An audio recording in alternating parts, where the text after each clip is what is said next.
Hey everyone, I'm your host, Tracy Landau, the founder and president of Marketplace, a strategy, research, and branding firm that specializes in nutrition and lifestyle brands for people and pets.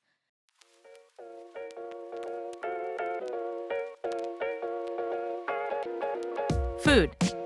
It's grown and harvested, processed and procured. It's transformed into the ingredients that go into the products you know and love. Food connects us all, and when it's healthy, accessible, sustainable, regenerative, and delightful, it betters the lives of people and their pets. After 2 decades of branding food technology, ingredients, and CPG brands, we've done it all, and we have more than a few stories to share. Join us as we talk about what goes into making a meaningful and successful food brand. This is Food Full Circle. Hello, we're back again with our second episode. Today, we're talking about research and actionable insights, a topic that I'm very excited to unpack. If you're an entrepreneur or executive launching a nutrition brand for people or pets, I cannot think of a better episode to listen to than this one. In this episode, I sit down with Nicole Hill and John Copeland, an absolute dream team when it comes to research and insights. I host a panel-style interview to discuss common myths and misconceptions in research, the types of testing and research we conduct at Marketplace, and how it can be an invaluable compass that will guide your next innovation. Welcome to Food Full Circle. This is episode 2, and I have 2 guests this time. Nicole Hill, Executive Director of Strategy, and John Copeland, who is our research strategist. Nicole's been with us a decade, and John, 4 years. That's right. We're here today to talk about research and actionable insights, a very, very important topic for a firm like ours who seeks to solve problems, create opportunities, and then really just in life, right? So why don't you guys just say a little bit about what you do on a daily basis? Yeah, And maybe with a little accent on research and insights. of course. Well, thank you so much, Tracy, for having John and I here with you today. Um, Absolutely. as you mentioned, I've been with Marketplace for almost a decade now, and I've had the awesome opportunity to work with so many brilliant people here, John and you, of course, being 2 of them. And a lot of what I do day to day is drive strategy, business and brand strategy, informed by some research and the insights we glean from that for product development purposes, new product launches, product line extensions, brand development. What position should a brand take to have the most successful chance in the market? And really working collaboratively with our fantastic creative team to develop new brands, rebrand Mhm. brands that are looking to do something different in the market, and inform innovation for the variety of companies in the food, beverage, supplement, and pet space. Thank you again, Tracy, for inviting me to be on the podcast. As you said, my name's John. I am the research strategist here at Marketplace, and I lead all of our research projects. So we do a lot of quantitative, qualitative research on to help support brand strategy, product development, package design, really everything that we do here at Marketplace. Research touches it. Thank you both. They are the dream team for sure. Um, yes, so the topic of research and actionable insights was one that we selected because it is such an important topic, one that is crucial to the success of the brand strategies that we create for our customers. Absolutely. And sometimes one that there's a tendency sometimes to cut out or maybe um, ignore. If there are budget issues, sometimes it's like, well, let's maybe not do the research. And what do we say to that? Do the Do the research. Do research. the research. It's so critical, and we're going to talk about why. Absolutely. And we are going to talk about research in the context of people and pets. So, to that end, the humanization of people and pets. Let's talk about pets. A nice way to get to know us and to you. So, tell us a little bit about your pets. You've introduced yourselves. What? Well, I've Yeah, got a dog named Frances.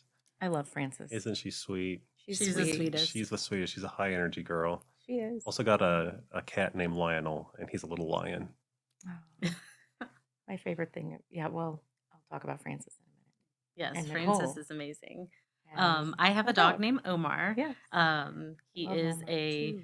German Shepherd and a bunch of other things all mixed in one big lovable pup, Like a teddy and bear. like a big teddy bear. Yes. And he Love them. is definitely one of the favorite four-legged creatures that we have in our family. Yes.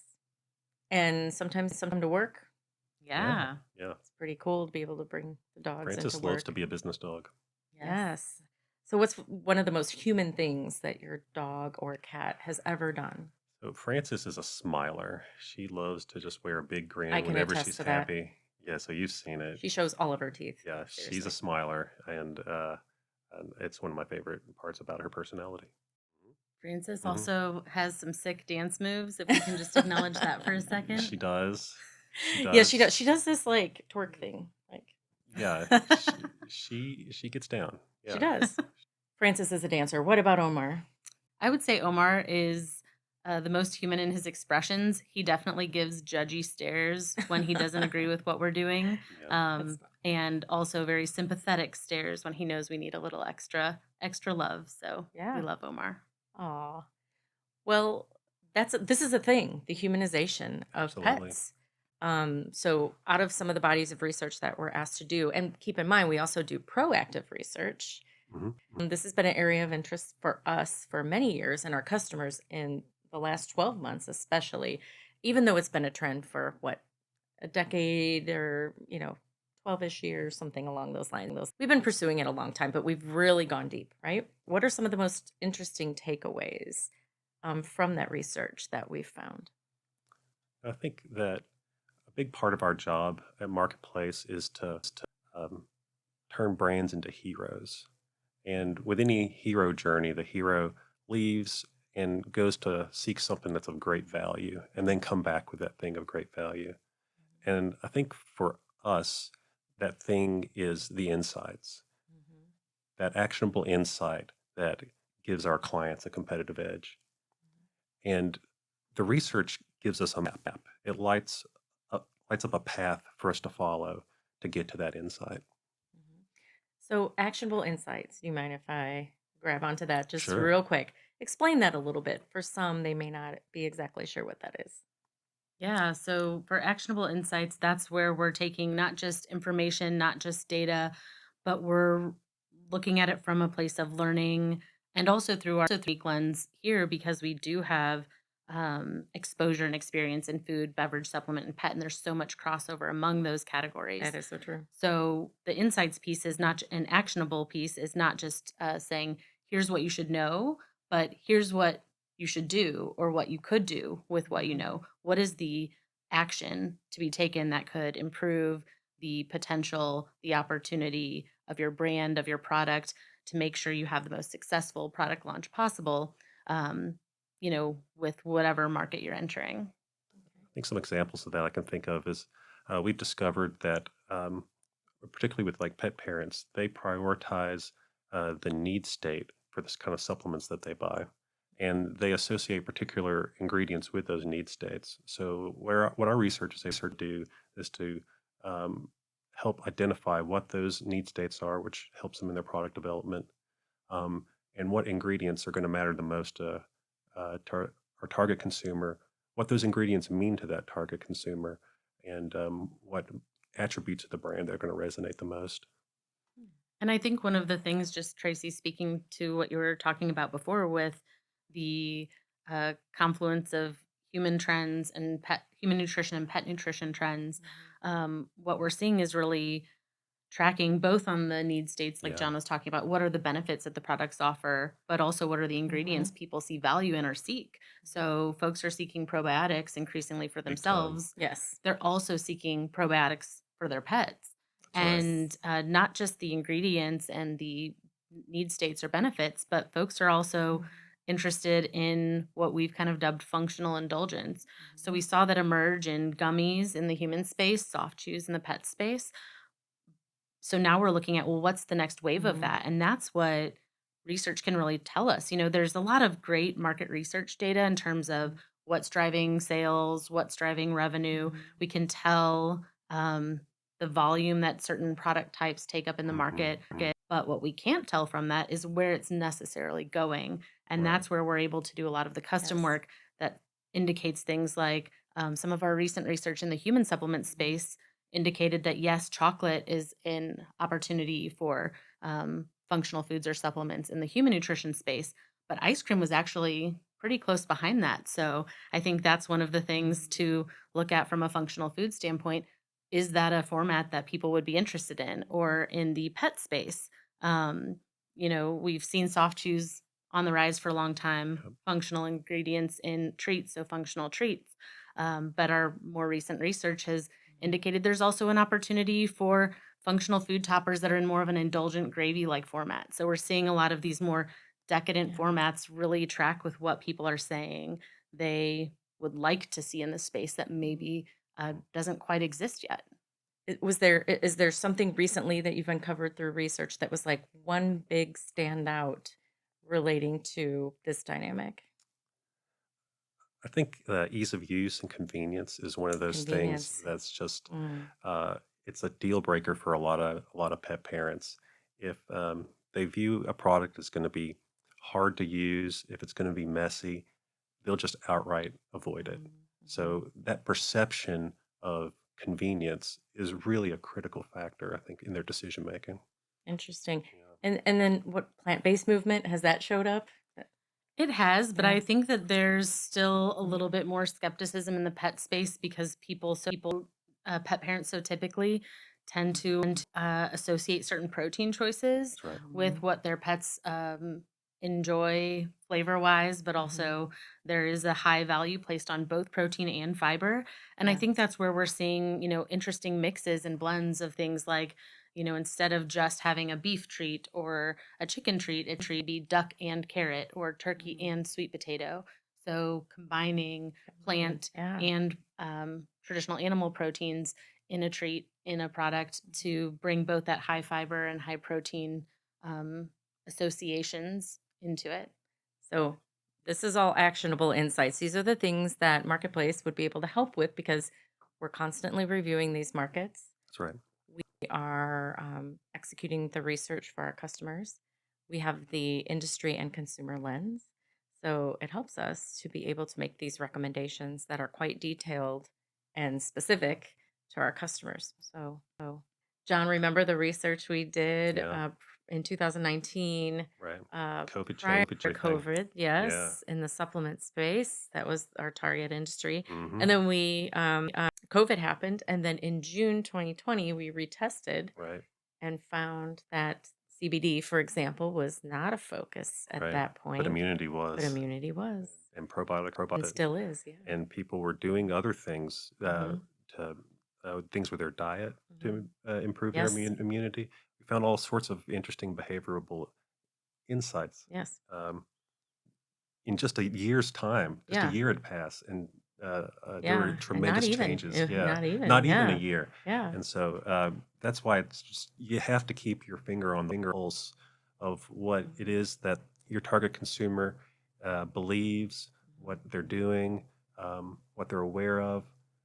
All of those things go into the kind of purchase decisions that they'll make.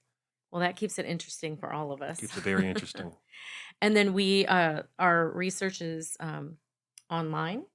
We've gotten into some video Right, right. research. Yeah, we've gotten to some really interesting qualitative methods Mhm. that we've got some new capabilities to use video to capture qualitative responses. You get Mhm. 4 times as much content uh, in a video capture than you would in a written Mhm. open-ended question response.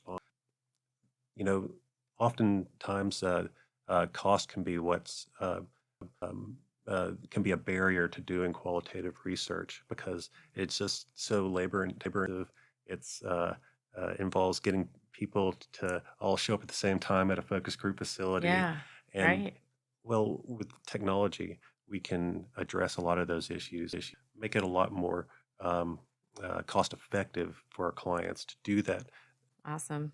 Technology has helped us so much. And who would have thought? I mean, now just the fact that they're working at home, like in hybrid models or model Right.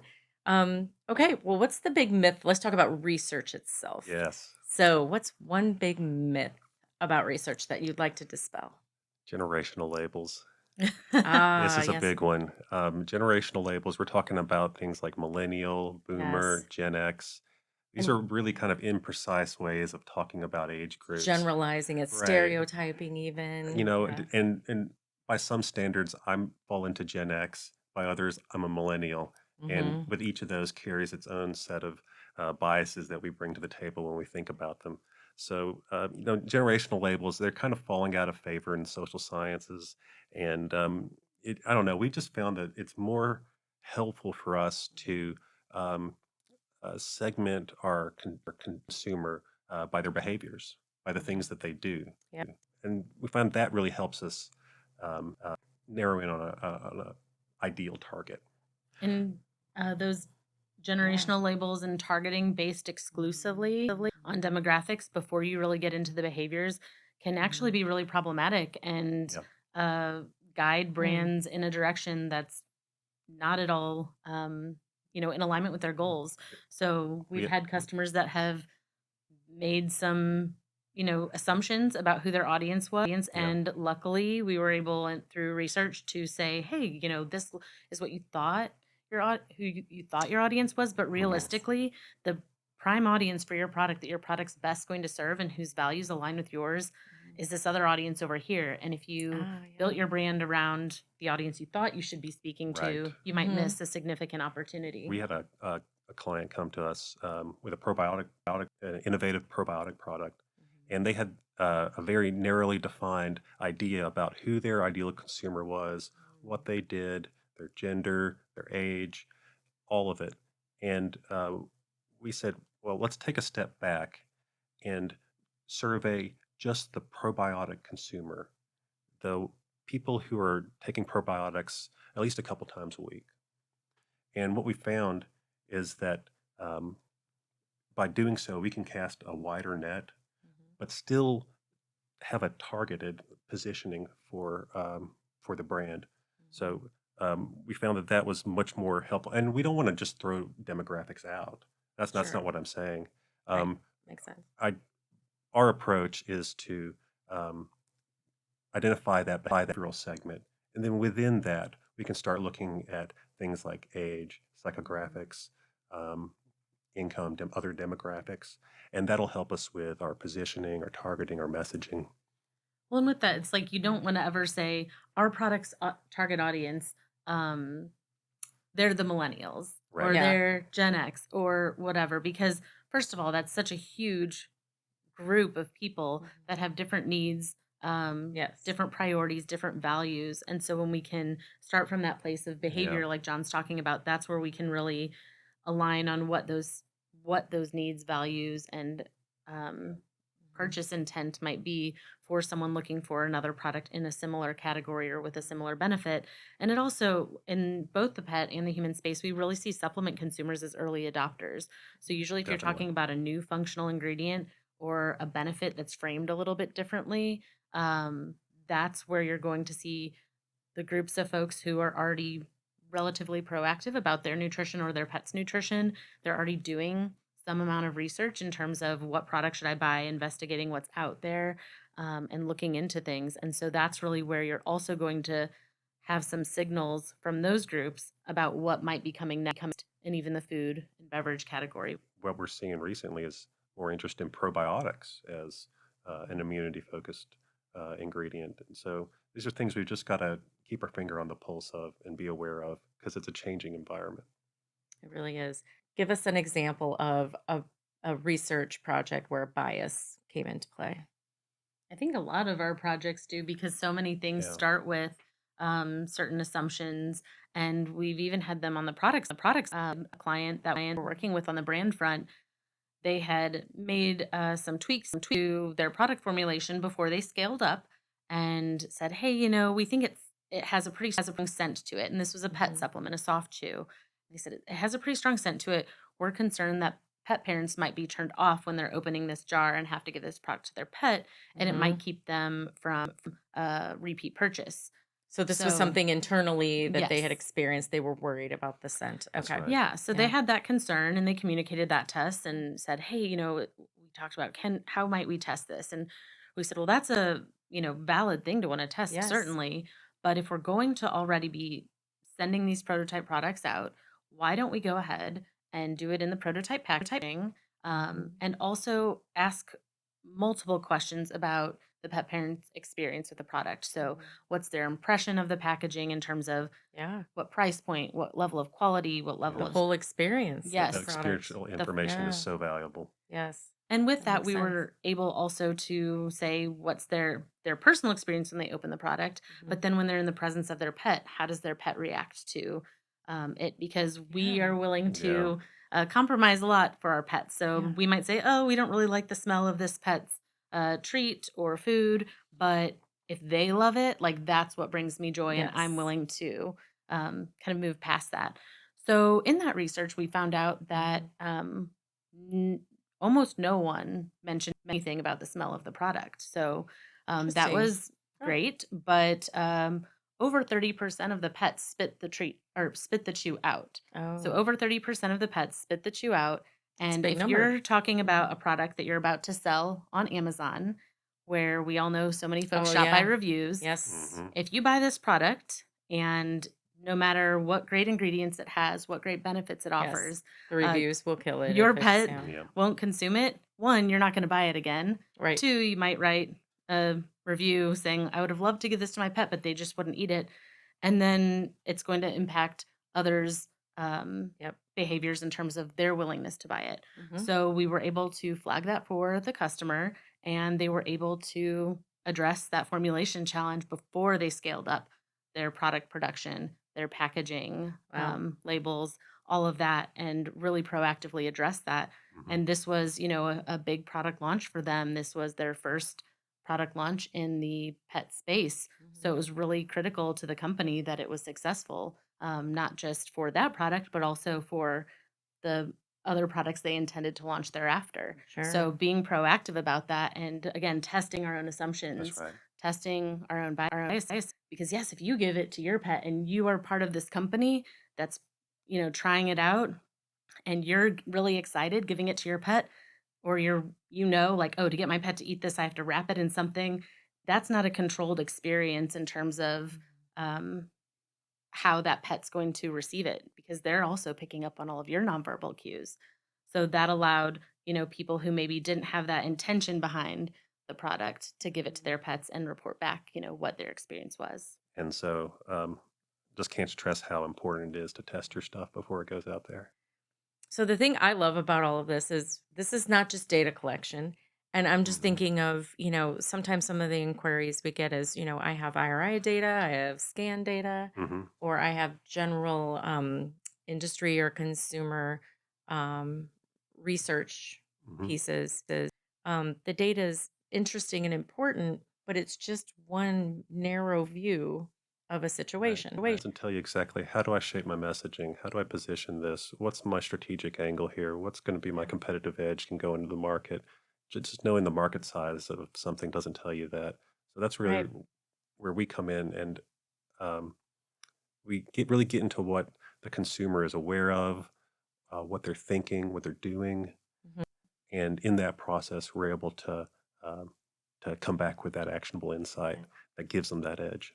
Well, and one of the things I love about it too is we're not just coming in with all of the knowledge, which, to be fair, Mhm. Marketplace as a collective has quite a bit in the spaces we serve due to Mhm. the nature of the Yep. strategy and creative work we do, and the promotional work we Mhm. do. We really have deep knowledge in that space, but we also use research to test our own theories and That's right. We assumptions. don't know it all. We don't. Right. And, we we don't have we don't want to make our own assumptions that could be a negative as well. We want to make sure that we're um, being objective across the board.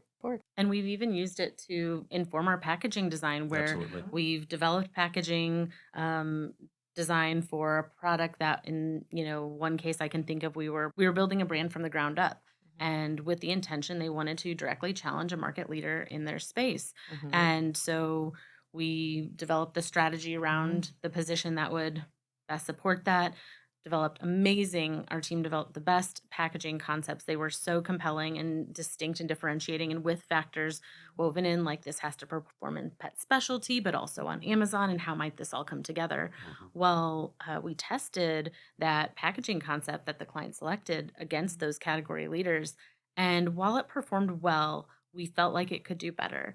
So we took that information and what we saw back to our team and said, hey, on this quality and this quality, it didn't quite push over the top of the competitor in the way we'd like. How might we address that? And our creative team, one of the things about their strategic thinkers, they're Yes, not they just are. creating things for the sake of creating beauty, although they do They make fantastic, beautiful, beautiful design. beautiful designs. But they really think about how it connects with Mhm. folks on a personal level. What emotions does it evoke? What sense does it convey? Is this a very like science forward product? Is it a warm and fuzzy product? What do we want? What emotional connection do we want to make? Yeah. And so the team pushed the design further. And then when we retested again with a new panel of folks, not only did it outperform the category leader in terms of the key values we wanted to hit on, but it was also performed as the first click people would make when we mocked it up in an Amazon experience, a store listing Oh, or product listing experience, not only over the category leader, but also over a leading global brand that also plays in that space. So it gave not only the brand a lot of confidence in terms of going to market with that packaging design, but then we use a lot of that data to inform retailer pitch presentations. That's So right. then when you can filter the data by, okay, we had a large enough panel that we could filter it and still have a really sizable sample size. And we were able to use those insights to inform a retailer pitch presentation to make the case for why this product should be added to store shelves when we're talking about pet specialty retailers around the US. Yeah. So this is great. So we're talking B2B, business to business, Yep. business to consumer, business to everyone, B to E. We're talking various different industries, all of these different lenses we can wrap around this, including digital versus, brick and mortar. And so that's the whole full circle viewpoint That's right. that Marketplace offers. Hello, podcast listeners. I'm Jeremy Huggins, Director of Naming and Verbal Identity. Over the course of 12 years at Marketplace, I've had my share of hits and misses when it comes to predicting trends. For example, a few hits from the early 2010s: FODMAPs, the sparkling water takeover, personalized cat nutrition, and, without apology or shame, a few misses from the same time period: the rise of cat jerky, that's jerky for cats, the disappearance of authenticity as a brand driver, the final death of QR codes. Those QR codes got me good. So, predictive insight wise, what's next? As a collective of 25 food, pet, and wellness junkies, what a solid oxymoron, by the way, wellness junkie, we have a lot of ideas. But speaking very personally, I can't stop thinking about fungus. I'm about ready to call this decade the fungal 20s. From functional beverages to the mycelium revolution, to yeast innovation, to psilocybin-assisted therapy, fungus is very much among us, and I am incredibly excited about its potential to dramatically shape the next decade. Cats, QR codes, fungus, fun. It is fun. But beyond the genuine fun of trend prediction, why do we engage in this or any type of predictive insight?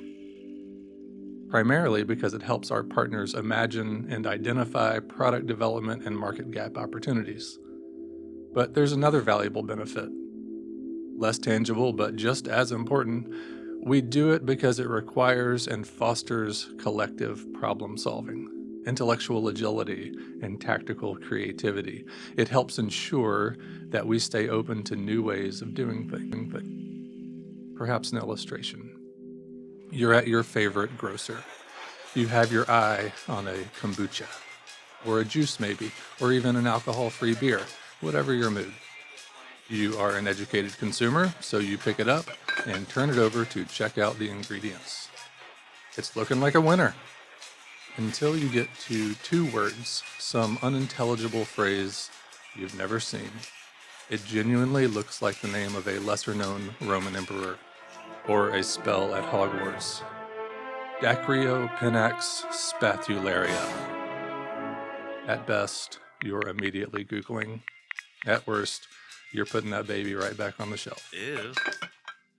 This very real scenario came to us from the marketing team at a specialty chemicals company in Europe. They had a branded ingredient, this innovative natural microbial control agent, aka a natural preservative, that prolongs the shelf life of beverages. Super exciting stuff, except for one little roadblock. This ingredient is derived from Dacryopenax spathularia, an edible fungus, referred to in the scientific literature by several names, few of which you would want to run into on the back of a package. I won't share those names here, but I will let you know that I take great satisfaction in having ensured that the phrase jelly mushroom never sees the back of a bottle, can, or carton. Ew. So, what does this have to do with actionable insight? Here is specifically what this company asked us to do. Help them come up with the common name for this branded ingredient.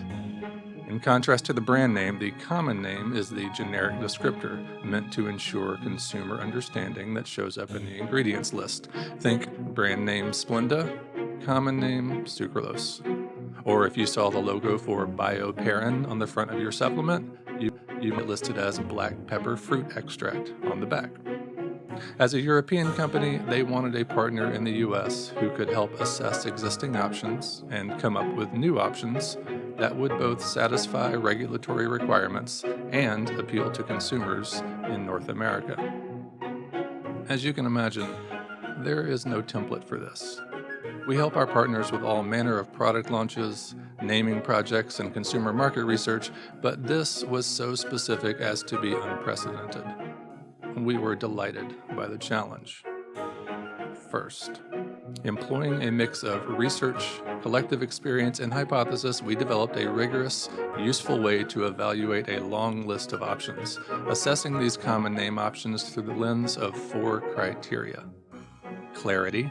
Is the name at all misleading regarding its source, for example? Compatibility. Linguistically, how well does the word reflect function, features, and benefits? Currency. Does the word reflect relevant macro shifts like transparency and clean labeling? And connotation. Does the word or any portion of it carry negative connotation? Are there cultural or emotional concerns like the ick factor? Then, we used this 4-pronged assessment to eliminate some options and recommend others to proceed with. We added a few options of our own for consideration based on base data set. The next task was to determine how many names to move into the consumer testing phase of the project. Now, having developed countless surveys and other forms of custom research over the years, we knew that timing and budget were going to be the primary consideration for how many names we could test. So we were able to bring our experience and some specific parameters to our partner and guide them in making a decision on the final number of options to test. Why spend time telling you that?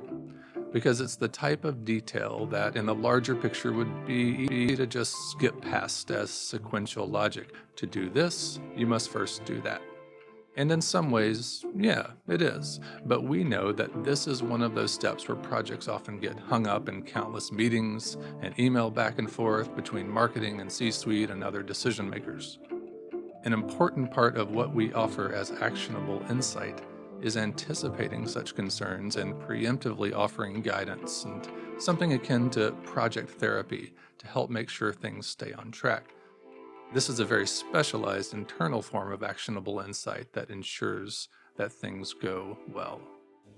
So, after agreeing to a final set of common names to move forward with, we knew that in order to get the quantity of data we needed, to ensure the quality of data we needed within the confines of the timeline and budget we agreed to, we would need to find a new way to test these options, which resulted in our searching and negotiating for the use of a new testing platform. I'm getting excited again just telling you about all this, but I will spare you the rest of the details. The summary is that we set up a testing method, developed and programmed surveys, analyzed the results, delivered those results in a digestible format, and made our final recommendation to our partner.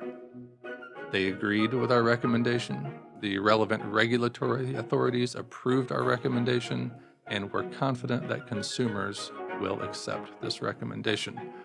A win all around. All of it built on actionable insight. We are really proud of that work. We predict good things for this ingredient, and I raise a glass of naturally preserved juice to it. So, do we have an example that you'd like to give on like the different types of actionable insights? I know there's like lead gen and there's Yeah, I can think of some real great success stories for our clients where we've conducted a really comprehensive survey. Spent a lot of time thinking about the target consumer and gone out and found out what they believe, what are they doing, and from that we're able to inform white papers, which have been excellent tools for lead generation. Having that custom research for the white paper makes it so compelling and so interesting. It's something that um, our customer has that no one else has. So it's not information that's already out there, but something new and compelling.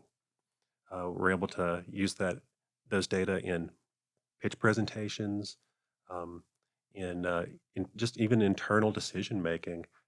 Some of those insights from just that one survey can be extremely valuable. So I think that's something we've done really well is helping our clients derive just a ton of value out of even just doing one research study. we get an inquiry and someone wants to talk to us about research. Walk us through that process. I think the first step is always we want to understand what is the question that they're Yeah. wanting to answer, or Mm, what is the problem or opportunity they're facing. mhm. Um, for us, usually the question that they have usually begets more questions. So Yes. it's a very curious endeavor. Yes. We bring that to the table and really want to understand the central focus of Mhm.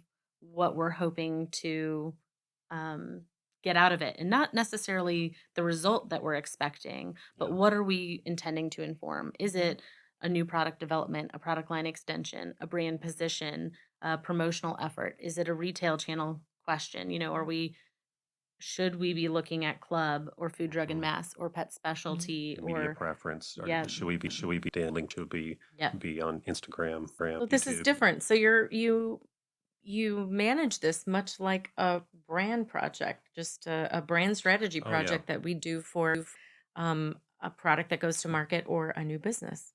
Absolutely. I think for us, research and brand strategy, business strategy all go hand in they hand do because absolutely. as much as we can say, oh, here's what we think your distinct position is and could be, and that's valid, there are nuances that it would be irresponsible for us to just make an assumption based on. So while we could certainly get to a certain place based on our own knowledge and experience in the category, the nuances that I'm talking about are things like, okay, if we're in a food category and this product that's already on the market is redoing its packaging, and we have to help determine the hierarchy of claims that go in packaging, we want to know, do people care more about a fiber uh, Hmm. notation on the PDP, on the principal Mhm. display panel, or prebiotic? Is it something where the just 2 calories per treat for a dog treat is more important? Or is it that it's big flavor in a small bite? Or is it both Hmm. of those things? And that also helps inform our creative team when we sit from a strategy lens, we're able to say, Mhm. these are the most important things we have to convey on this package. Because it's not just about the Yeah. words, but also the positioning, the Right. design approach, and all of those things. And I think, we always try to come from a place of not presuming what the answer is. Of Yes. course, we'll have some grounded theories, but we want to be surprised. Yeah. We Mhm. want to find things in the data that are new to us because Yeah. that means there's probably That we're onto something. Right. yeah, a seed of We're onto something inspiration. bigger Yeah. and Yeah. bigger. What are some of the assumptions that customers or potential customers have when they ask us about research? I think in addition to the demographic piece that John talked about, it's really the concept of qualitative and quantitative data and Yes. what they think it's used for. Mhm. So I think one of the misnomers is that they're two separate things. And yes, while they can be, we can also ask qualitative questions in a survey that's primarily capturing quantitative data. While it does take quite a bit of coding to go through Yes. that, it in some cases is definitely worth it. Mhm. One of the ways that we prefer to design research when it's digging into an area where it's a totally new frontier is to start with a smaller respondent pool and do qualitative surveys, or not surveys, I'm sorry, and do qualitative interviews to really, again, Right. overcome those biases, make sure we're not just looking at it through our own lens. And that also is a great place to uncover opportunity. And then based on that, design the long form, broader survey panel in terms of the quantity of people we're Right. asking the questions to that gets at more of the quantitative insights. And both of those things together really make a rich data set that informs strategy. And I think the thing in all of what we've talked about, thus far, is really that research is not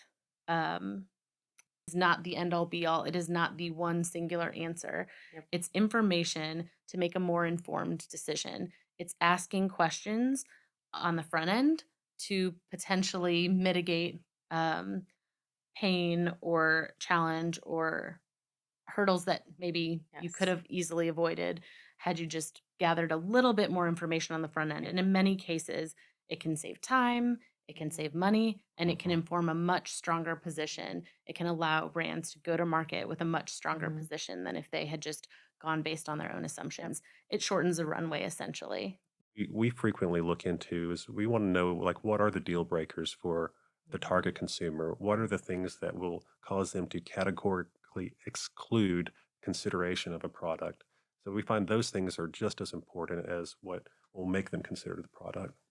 That's a great lens to apply to like plant-based, for instance. Mhm. So um, when we look at the decision-making process, or someone in the plant-based spaces, you want to know, are they first looking for a plant-based option, or are they looking for a flavor, a format, a recipe? And then when they're making their decision, cost, nutrition, sustainability, packaging, how are those things going into play and in what order of priority? Yeah. I think that's also something that's really important to consider when Interesting. we look Yeah. at data. Yeah. It's not just, do people care about this or is it important? But Hmm. it is, what is the relative importance of Mhm. each of those things to the other things they're considering in their decision making process? And that informs everything. It informs your packaging, your messaging, um, Mhm. any kind of design execution. It informs everything from on a strategic level. Speaking of packaging testing, Yeah. I was involved in some research for a sandwich brand Mhm. that was offered for decades at the convenience store level. And there was an opportunity to be in retail. And so the company just offered that same product at retail with no packaging evolution of any kind. And it did not do well in retail. Reason being, as John, you've mentioned earlier, Right. you have to know who you're selling to, who's your target audience. The target audience at this major retailer was not the same target audience as in the convenience store. Different needs, different Different values. needs, different values, different preferences. Convenience mart Hmm. having a window in the package that showed the food product inside was important. Different experience. Different experience at retail with bright lights in a store. That window did not show the product very well, but a beautiful photograph on the product, which is what we tested and discovered, made all of the difference in the world. So we made beautiful packages with the hero artwork on it of the sandwich. With some suggestions on, like, add lettuce and tomato. The lettuce and tomato, the green and the veggies were in the background. Beautiful. Made all the difference in the world. And so they were able to perform better with those insights and those assumptions that we talked about earlier being kind of dangerous Right. Right. into play and really Right. crimped sales and really caused them They to could have have to take avoided more that if they had, emergency yeah, action, right? right. It's knowing your customer. Well, and the upside of that Yeah. too being not just taking the emergency action to defend their shelf space, but if I recall correctly, I think didn't they end up like actually getting Yes, more more business. product picked Yes. up in the store because Yes. not only was They their did. brand revitalized with the awesome Hmm. packaging work the team Yep. did, but they also were able to then Prove success. bring Yeah. that those data points in from that consumer Hmm. testing to communicate to the retailer, like, not only do we go this extra mile to fully redo Hmm. our product packaging, but we also tested it and here were the results. So let's talk about the work that both of you have done on innovation driving research, and that is escalating for us, excitingly so. We've done a lot more of that work recently. So just tell us a little bit about innovation as it relates to research. Well, one of my favorite things about the research we do that informs innovation is the research that we do at Marketplace for to inform our team, all of our Ourselves. products, ourselves. It really Yeah. helps Marketplace build our IP in Hmm. many cases, but also just it accelerates the ability at which we can go into a project, and also it allows the research that we do in specific product segments, in specific markets to be uh, started from a place of already having a level of information and insights that is beyond what maybe we would have had otherwise had we not been doing this custom research. So most recently, we did a pretty significant survey to um, supplement consumers across the U.S. Hmm. And we used it to inform some of our speaking engagements on consumer trends, as well as we can apply it to our B2B efforts, our consumer brand Yeah. efforts, and it's everything from what ingredients are people driven by, yes, what Hmm. need states, but also getting into the nuances of things like language. Is someone more likely to consume a product that's for general wellness, a multivitamin product, an immunity and gut health product? What combination of words and the positioning of something, because there are many ingredients that could inform a Yeah. product to any of those purposes. Like, how should you position a product to, one, capture market opportunity, but two, distinguish yourself in the space? Because there's a balance that, from an innovation pipeline standpoint, you want to strike in terms of uh, opportunity size, but also distinction in the market. And that's really exciting. I think formats are Yeah. always a really exciting Always. Yep. place to see what's growing and changing, because we're of course familiar with things like gummies, Yes. but beverage is a very rich space for Hmm. functional ingredients, and from a formulation perspective, friendlier than a lot of other CPG food products. So that's a space we like to see. Okay, well, what types of beverages? Let's not just look at Right. beverage as a whole, but is it functional teas or Hmm. coffees or sparkling drinks? Hmm. Is it soda? What might that look like? So when you see brands um, like Poppy in Yes. the prebiotic soda Hmm. space, seeing what's already out there and then seeing what other opportunities might be adjacent to that in the Hmm. beverage space that a brand like Poppy could extend into, or that another brand may be wanting to enter the functional beverage space. What might they set their sights on, and really following consumer demand and consumer interest, Right. following that lead can sometimes really inspire some new and exciting things. So I Hmm. think the innovation piece, we've done everything from informing a new product Hmm. development from scratch, Yep. Hmm. or helping someone position. Maybe they have a product in mind, but they just weren't quite sure how to position it. In the pet space, we had a client who said, "Hey, we created these tiny treats. They already had a line Hmm. of products in the pet space, in the pet treat space, but these were different because they were smaller and therefore lower calorie. And originally, they said, we want to go to market with these as a training treat." And we thought, okay, training treat, that makes sense, but that's a pretty narrow opportunity in terms of the duration of a dog's life in which they're being trained. It's Hmm. usually not an everyday, all day enduring thing. Sure. The occasions are limited. And then also there's the facet of, like, well, why else might someone want to give their dog these tiny treats? Maybe it's a small dog. Mhm. Maybe you're someone Yeah. who likes to treat your dog frequently Yep. throughout the day, but don't want to maybe Yep. overindulge them. Right. Overindulge. Yep. And then there's also, the palatability piece for dogs who are picky eaters. You can sprinkle them in or on your Mhm. dog's food to add a high level of palatability, Mhm. or to celebrate for special occasions. So, um, in this case, we said, okay, well, when we do this research from a positioning standpoint, Mhm. let's look at it from the lens of perhaps it's a training trait, but we Mhm. also want to look at it through these other angles. And ultimately, what came out of the research and through the Right. insights we applied to it was okay, it actually makes sense to have the same product positioned Mhm. as a frequent treat, so a tiny treat, Mhm. a training treat, and a topper. And that you can have this treat that serves all of these purposes in Mhm. one bag. And Yeah. it ended up working really well. And then, of course, our creative team did their Yes. amazing work on the packaging, Packages, and it got yeah. picked up in both pet specialty and food, drug, and mass, which is a pretty unique Yes. dynamic Doesn't in the happen pet often. space Yeah. especially for a brand that's not one of the, the major brands in food already. Yeah. So that was a really exciting win and something that they saw as really a stepping stone to growing their product line and brand and making sure that each product met the need of the audience, but also avoided cannibalization of other products that were in other sub brands within their line. Yeah. I mean, it's really about finding those gaps that are out there, and Yeah. that's where um, um, having our applying strategy can really help drive sales, introduce new products into the market, do all kinds of wonderful things. Yeah.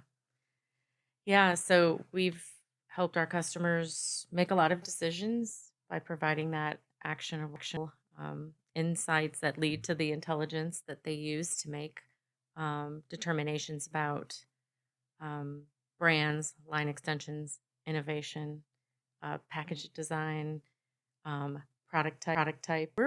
It's pretty limitless as to the types of questions that we can help our customers answer, and we're really curious. So we receive a project, and the project is um, budget aside, best scope ever, which would Whatever be, we want it to be.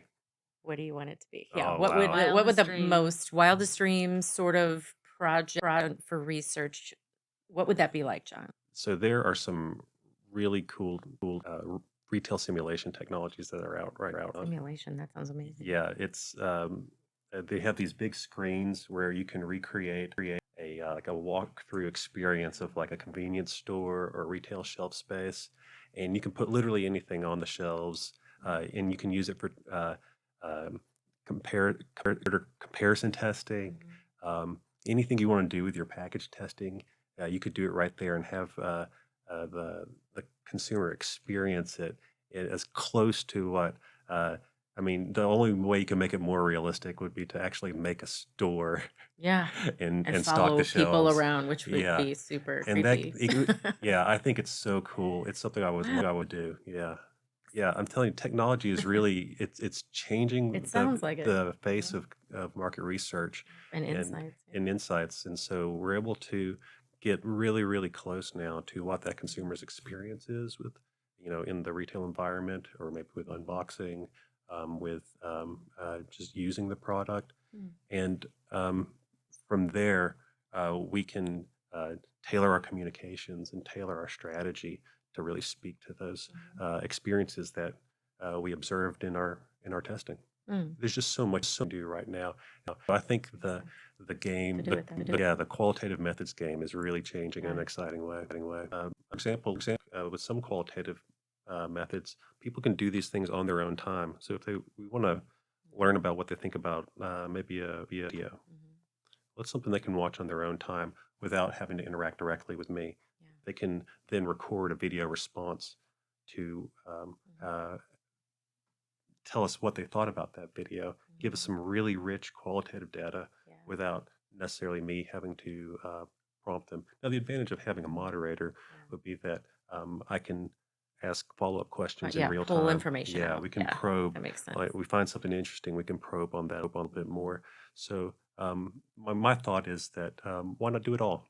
Yeah. Why not have the An integrated approach. yeah, Then, yeah. absolutely, because that As way with you get anything. the Yeah. most complete set of data that you could hope for. So, at times, customers or potential customers approach us and they're either working with a market research firm or they're considering us alongside a market research firm. So, market research firms are great. They have a Hmm. very specific thing that they do. So, can you share with our audience is the difference between a market research firm and what they have to offer and what Marketplace has to offer? I think our real sweet spot is understanding the consumer, um, helping our clients target the right consumer, and then understanding what that consumer is aware of, what their attitudes are, and what they're doing, what their behaviors are, and uh, having that approach is something that I think is kind of unique that we do. Um, so we're very, very consumer oriented, even in our B2B work. And so I think that combined with our in-house expertise and our just absolutely amazing design capability, um, those things all kind of come together in a way that makes our insight offering, I think, really, really unique for the categories we serve. I think a lot of it goes to also that why that we Hmm. talked about earlier. So when we look at market research, a market research firm might share what percentage of supplements launched last year um, featured medicinal mushrooms as a primary ingredient. Um, that's based on sales data, scan data, register, and how project products are coded. What we're looking at that would be complementing what that market research does. So it's Hmm. definitely a complementary Yes. uh, effort. Is we're looking at what people believe they're consuming, which is Hmm. not always the same as what they are, Hmm. Yes. and how they identify those things. So in our recent supplement research, we asked how many folks um, consumed a product with that contained a medicinal mushroom ingredient in the past 12 months, and I think it was something like 8%. We then separately asked a question of the following have you consumed in a supplement in the past 12 months? And we specified specific medicinal mushrooms, Hmm. lion's mane, reishi, cordyceps, Hmm. etc. And collectively, the audience, I think it was a significantly Bigger. greater Yeah. number Yep. Yeah, I would than guess that. those Yeah. who noted medicinal mushrooms. So Right. a lot of it Hmm. also gets into language Yeah. and Yes. what do people associate with things. And even if you see on some of the social media comments on Mhm. products that contain lion's mane, for instance, people Mhm. will say, you know, how can this be vegan if it contains lion's mane? And it's like, well, it's not the actual mane of a Maine. lion. Right. Yeah. This is a, a mushroom. Hmm. But there's also that gap in awareness, and it identifies education, Yep. awareness, Hmm. and promotion. But also it helps to identify where maybe there's some growth in a market that Hmm. might not have pure, true scan data to build those Yeah. insights off of, Right. because some of those things are purchased in different locations than your traditional food, Hmm. drug, mass, club, and specialty retailers. They may be purchased in smaller shops or from a chiropractor's office or things like Hmm. that, A a brand website. naturopath's office that may Hmm. not have scan data being reported. And even Hmm. from an e-commerce standpoint, Yeah. a lot of that data, the big firms are looking and actively trying to find ways to capture that information in a way that's meaningful to their customers, because everyone wants to know. Yes, I want to know what's happening in the pet space at Petco and PetSmart and Pet Supplies Plus and all of those other, Hmm. pet specialty players. But I also want to know what's happening on Amazon and happening in the direct to consumer space. Because Hmm. while there's a lot of desire to be able to go direct to consumer, it's still a very small portion of the Hmm. overall e-commerce ecosystem. So we want to look at things like that and also be able to filter, okay, when we are looking at that direct to consumer audience, or when we are looking at that club shopper, what are their values? Because their values as a club shopper who purchases X, Y, and Z products may be very different than someone Right. who is purchasing Amazon or direct to consumer or from an independent retailer.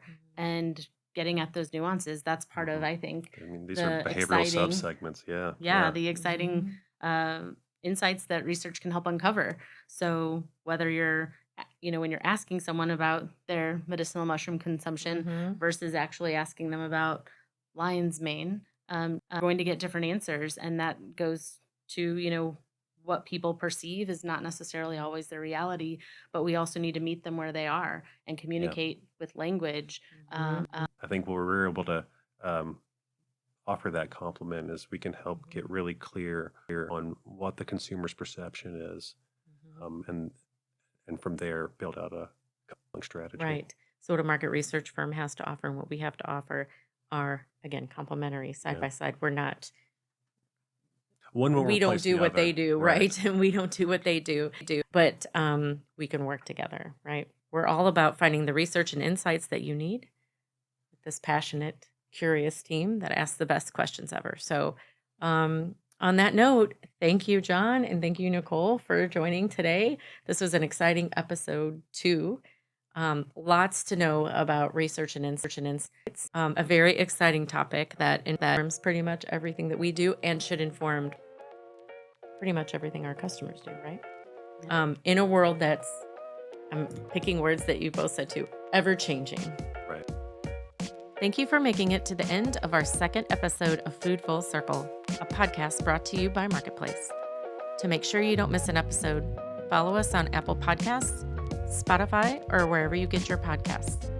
If you like the show, please share it, tell a friend, and consider rating and reviewing us. And most importantly, if you're bettering the lives of people and pets and would like to understand your customer better, we'd love to work with you. Email us at hello@market-pl.com. We'd be so excited to discuss your next project over a discovery call. Until next time, I'm Tracy Landau.